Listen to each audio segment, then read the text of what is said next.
This is Human Error, a modification for Half-Life 2. It was developed by the Short Stories team and released in 2010. The Short Stories team was founded with the purpose of producing a variety of mods for Half-Life 2 in an interconnected theme. Ultimately, this is not what happened. Today, the Short Stories team have developed a variety of mods for Half-Life, which aren't interconnected. These consist of From Earth, Water, Last Zombie, and lastly, Human Error itself. Human Error has an interesting take on the Half-Life universe. You play from the perspective of a civil protection officer dealing with a city-wide crisis. Going throughout your journey, you encounter a city designed with an interesting northern European aesthetic, which provides wide streets to cumbersome university classrooms. With an overall tinge of blue, in unison with the apparent use of combined technology, it all helps to settle the player into a very lore-friendly modification. With a fitting soundtrack, a variety of gameplay features to boot, Human Error provides a enjoyable single-player or co-op experience for an hour or two. In Human Error, you play as a voiceless civil protection officer named Anders, rudely awakened by your colleagues to report to an emergency currently transpiring within your city. You learn that you are currently facing an uprising by the local rebel forces, which are being aided by the Zen. Station 1, this is Noah. Pick up. Pick up right now. Civil Protection Central.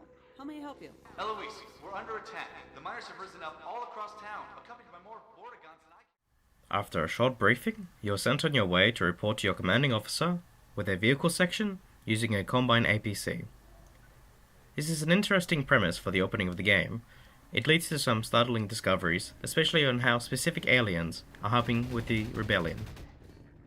Your journey also takes you throughout a variety of interesting environments and cityscapes, which I will expand upon later. Another aspect of this mod that I enjoy is the use of your companions. They're not glass cannons which die after one shot and are useless. To remark on a line of dialogue from the game, we happen to be a team. There's no I in team. This is true as your companions genuinely aid you whilst progressing through the levels. Due to the 2-weapon limit, you're periodically given ammunition or health in tight situations. They also help in taking down some of the more bullet-spongy enemies, such as the Grunt. Similar to Half-Life 2, there's a vehicle section featuring an APC with turret and missile capabilities. It annihilates everything in its path, and when compared to the Half-Life 2 buggy, makes it look like an ant. Other than these changes, you can expect to see the classic Half-Life 2 style gameplay present within the mod. The levels are a mixture of inner-city European architecture mixed with the inner workings of a university. You can expect to see wide streets with 2 to 3 story buildings for the first part of the game with very little verticality. There is predominantly a blue filter put over a large portion of the game to tie in with the Combine aesthetic. It isn't as bad as in, say, Battlefield 3, however, there are some sections where more natural colors are able to vibrate. I didn't really have any issues when playing the maps. The AI seemed quite appropriate for how they were fighting, and I never had to abuse any of game mechanics like safe scumming or corner shooting. The levels were quite large, however, and I did get lost a few times as there wasn't a very clear path to follow. Again, despite all of this, I believe Human Error feels right at home with the original Half-Life 2 lore and design. As mentioned prior, Human Error does feature a variety of new or tweaked assets, which helps it to make it stand out from the pack. These assets exist in a variety of different aspects. First off, there are some new weapons, both melee and projectile based. The stun baton is on offer as standard issue CP protection, cut from the original game of course. Alex's gun is also found to be surprisingly useful, much more than that of the SMG. Smoke grenades are useful for providing cover. They also have a variety of different LEDs to indicate whether the grenade is HE or smoke. There's a sniper which utilizes suit charge for ammunition, and there's also a tweaked HUD which looks very well designed in comparison to the Half-Life 2 HUD, and again it helps to bring the overall aesthetic of a combined civil protection force to the game. There are a variety of new textures which are included to bring the new European style city to life. Going around the university, you may notice a variety of posters indicating what it was once like before the 7-hour war. A great deal of effort has been given to the new music, which really helps add a layer of depth to the gunfights. A similar aspect is present in the previous mod that I reviewed, named Half-Life Caged.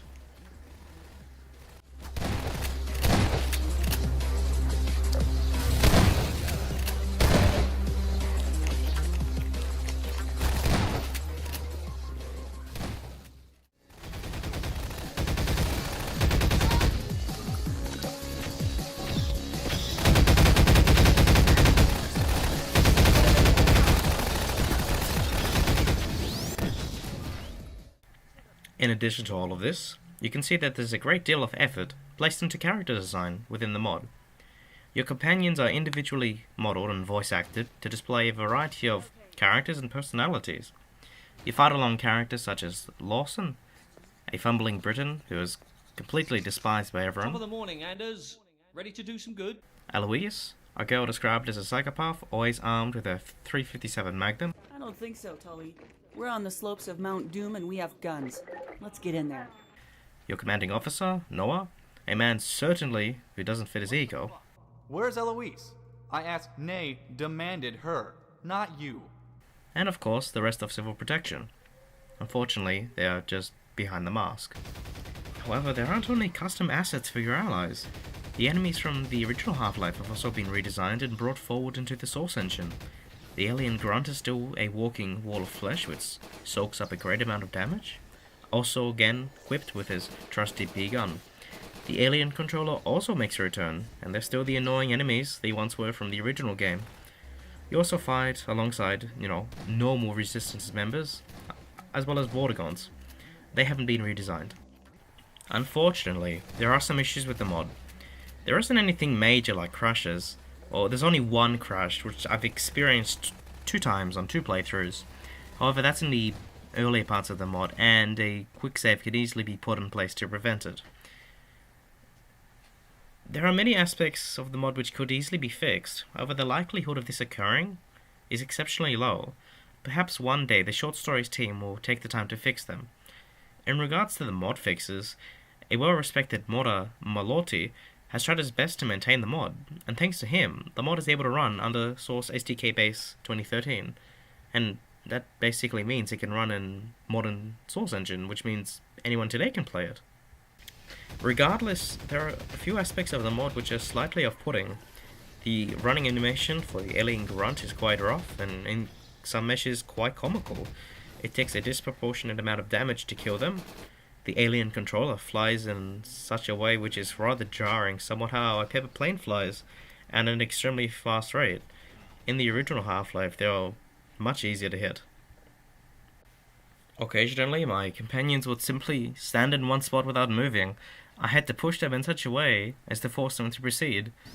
In other aspects, they would simply just rush into combat and continue to die ad nauseum. Overall, this mod offers a fantastic campaign of about 1 to 2 hours.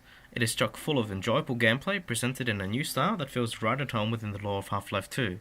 The interesting storyline is brought together by fully modeled and even voiced NPCs, the great soundtrack, that adds another layer of depth to gunfights, a variety of new features such as weapons, enemies, and assets, combined to deliver a fun and engaging experience.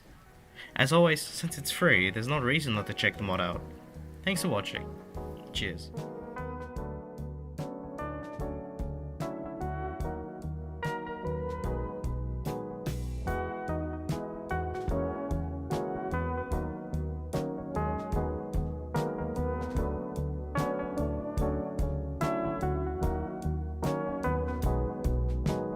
Feeling so confused, you don't know what to do. Afraid she might not love you anymore. I know she says she does and hasn't lost your trust. Who could that be knocking at her door? Must be another one.